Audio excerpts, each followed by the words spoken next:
Let's talk about relationships, functions, and something we're going to look at a little bit later called functional notation. Remember what a relationship is. A relationship is an association between two quantities. So in other words, we can represent this in terms of things like that little egg thing mapping, you know, that goes to this part, and that goes to that part, and that goes to, you remember that, okay? Ordered pairs, right? You're going to take one guy from this group, right? And one guy from this group, and you're going to call it an ordered pair. Or we're going to say a table of values. All the x's, all the y's, all the x's get listed here, all the y's get listed here, and stuff like that. Or what we've been concentrating on in the last couple of podcasts, and including the next couple of podcasts, on graphs. Okay, so let's remind ourselves what a function is. Yes, very, very important. This is a relation, we talked about relations right here, in which each value of the independent variable, which is, of course, our x values, is associated with exactly one value of the dependent variable. The dependent variables are y values. And we talked a little bit about this before, but I'm going to really get into something called domain and range a little bit later on. But for every x, there is only one y. That's the important thing about a function. Okay, so remember, you had an x go to here, it can go to here, it can go to here, it can go to here, but remember one thing that it cannot do. It cannot go from here to here and here to here. If you got a double like this, it's not a function. Okay, now when it is a function though, we want to be able to identify it and say, oh, just by looking at a page, oh yeah, I can see where all the functions are. And the way we identify something is we use something called functional notation. This is the functional notation, write this. And it says, and it's read as f of x. I've never seen it written this way. I've never seen f at x. It's very, very, very, very, very rare. That's the more accepted version of it. So what this means is there's a function. And for every x, there is only one y. That's how it works. All right, so now that we've got the functional notation down, we've done a little bit of review and stuff, let's actually go into this. I like using this example because, boy, does this ever hit home as to what a function is all about, okay? This is called being paid as a function versus being paid not as a function.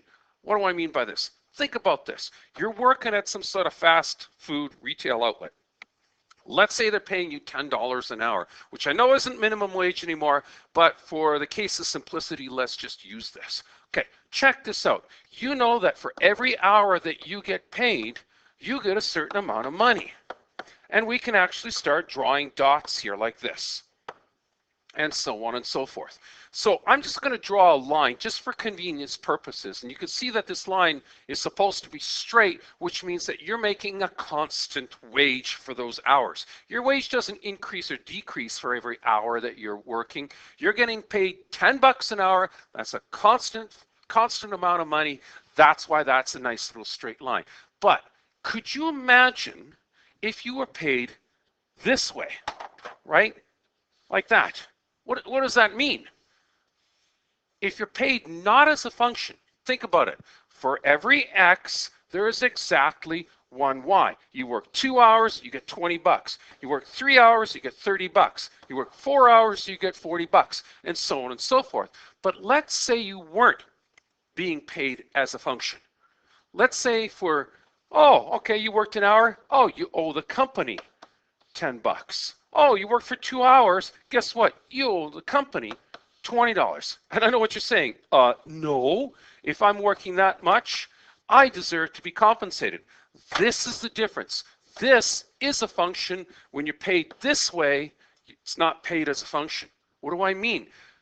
In other words, as you work, the company decides whether to pay you $10 or take away $10, or pay you after so many hours this amount of money or take away this kind of money. See what I mean?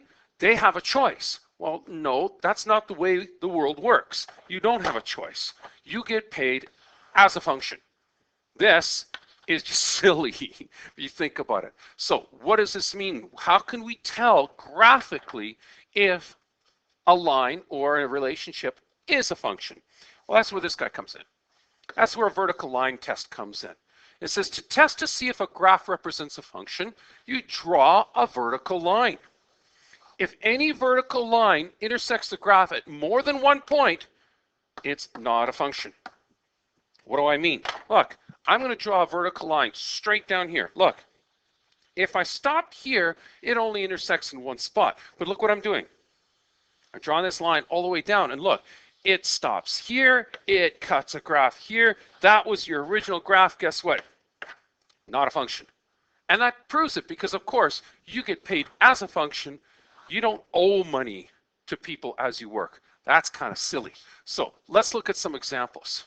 Here's some great examples. It says, remember, vertical line tests. A graph represents a function when no 2 points on the graph lie in the same vertical line. That's a vertical line test. Okay? So which one of these graphs represent a function? Real simple. Draw a whole bunch of vertical lines. Look, it cuts it once. So far, so good. Cuts it once. So far, so good. Cuts it once. So far, so good. You can draw as many vertical lines as you want on those 4 dots, right? And all of those vertical lines will only cut the graph once. But look at this one. This one starts off as a function, but look at this. Here's the problem. Dun, da, da, da. It cuts once, twice. This one is not a function. Why? For every x, in this case, we have 2 y's. And that's not what we want. So this is not a function. Right there. Yuck. Throw it out. It's not a function. This one would give the f of x notation. See how it works? Easy peasy lemon squeezy, right? Okay, so let's look at these guys. Okay, so a function can look like this. Individual dots, right? Where you can do a vertical line test and they cut only once. Look at this one. Again, vertical line test, vertical line test, vertical line test. They only cut once. Look at this. Vertical line test and I've cut 1, 2, 3.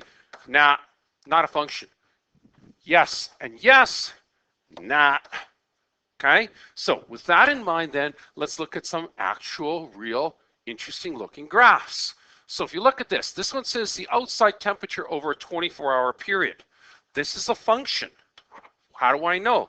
Draw the vertical lines. Look, at this time you can only have that temperature, right? At this time you can have that temperature, and so on and so forth. Sometimes the temperatures may be pretty close to the same thing, but they don't happen. 2 different temperatures don't happen at the same time. Aha. So vertical line tests tells you that this in fact is a function. Look at this one. I'll tell you right away, students in height is not a function. Why? Because you have 2 students, right, that have the same mass, but they're of the same, or I should say different mass, but they're of the same height. See what I mean? Not a function. Why? Because there's 2 dots on that vertical line. Forget it. Okay, so let's keep on going. Let's do some more. Okay, which of the following relationships are functions and which are not? Again, I would say, look at this one. If you drew a vertical line here, of course it's a function. But the second you draw another vertical line on the same graph that intersects at 2 spots, guess what? No way. So remember, for every x, there must be only one y. Okay, so look at this. If you draw this, -2, 0, 2, 5, every one of those x's are different. Great. So if you actually drew this and said, okay, there's -2, and that's 1. There's 0, 0, which is here. There's 1, 2 at 1. There's 2, 3, 4, 5 at 1. Look at this. You're going to get a graph that looks like this, right? Which means do the vertical line tests on it. That works. That works beautifully. Why does that work beautifully? For every x, the x does not repeat. No x repeats. That tells you right there that you're doing it right. Okay? No x repeats. Look at this. Every x, 1, 2, 3, 4, 5. No repeats. Sure, they can go to the same number. It doesn't matter because if you were to actually graph this, there's 1, 2, 3, 4, 5, and look what you got. You got 3, 3, 4, 4. So At 1, you got a 3. At 2, you got a 3. At 3, you got a 4. At 4, you got a 4. And 5, you got a 4. If you were to actually graph this, look what you got. Vertical line tests, and it passes. So again, there's no repeats in the x's. You're good to go. All right, so let's look at the next one. Let's look at a whole bunch of different graphs now, and let's just throw the vertical line test down and see which ones are functions and which are not. Here we go. Vertical line test, yes. Vertical line test, yes. Look at this one. Vertical line test, yes. Look at this one. It gets close, but if you notice, this doesn't go exactly straight up and down. It still has a little bit of a lean. So that's a yes. Look at this one. No. Look at this one. No. That's not that doesn't pass the vertical line test. Again, look, circles never do because there's 2 spots on the circle that indicate that there are 2 different values of y for 1 value of x. Look at this one. Remember what the circles mean. The circle means not to include the number. So look at this. This means not to include the number. Look at this. Right here, it looks like, uh-oh, we have a problem here. But remember, the circle means don't include the number. The dot means include the number. You're still good. Da-da-da, da-da-da. That's still good. Da-da-da, da-da-da. Yep, that's a function. Look at this one. Aha. Right there. You've got an x that has 2 different y's. Not a function. Look at this one. An x that has 2 different y's, not a function. Okay, so you got a whole bunch of interesting graphs that you can look at and a lot of different interpretations of these graphs. But the vertical line test, if it cuts once, no matter how many vertical lines you write down, it's a function. But if you can find at least one vertical line that cuts the graph in 2 spots, this ain't no function.